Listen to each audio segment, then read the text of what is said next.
Bonjour à tous, bien-aimés frères et sœurs. Ce matin, j'aimerais vous exhorter et vous poser une question.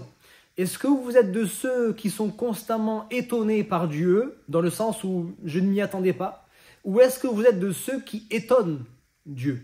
Je m'explique. Il y a certaines fois, nous pouvons prier et on place notre confiance en Dieu. D'une certaine manière, si on prie, c'est qu'on croit qu'il est capable de le faire, mais il y a une certaine forme d'incrédulité. On y croit, mais ça paraît tellement gros, ça paraît être tellement trop beau pour être vrai.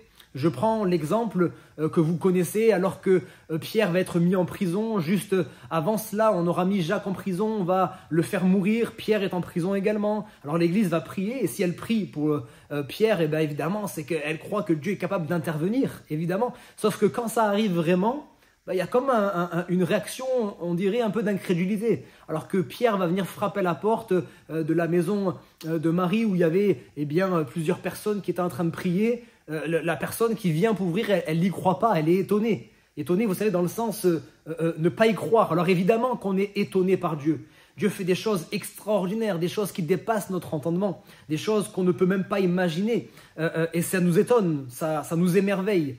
Mais est-ce que vous êtes de ceux qui sont étonnés, c'est-à-dire, tiens, ça m'étonnerait que cela arrive? Ou bien est-ce que vous êtes comme cet homme dont il est question dans l'évangile de Matthieu, au chapitre 8, cet homme qui était un centenier et qui va manifester une foi tellement grande que Jésus dira, il a été étonné de voir un homme avec une aussi grande foi. Est-ce que tu es celle qui va réussir à étonner Dieu par ta foi? C'est-à-dire tout le monde est dans l'incrédulité, tout le monde a fini par baisser les bras, tout le monde a fini par être dans une situation de fatalité. C'est-à-dire on ne peut rien faire, c'est terminé, on a tiré un trait dessus. Mais toi, tu es celle qui va continuer à croire. Envers et contre tout. Abraham crut contre toute espérance. Abraham, malgré tout ce qui venait s'opposer au raisonnement humain, à la logique humaine, à la sagesse humaine, tout ce qui venait s'opposer, il a continué à croire envers et contre tout. Alors que Noé était en train de construire son arche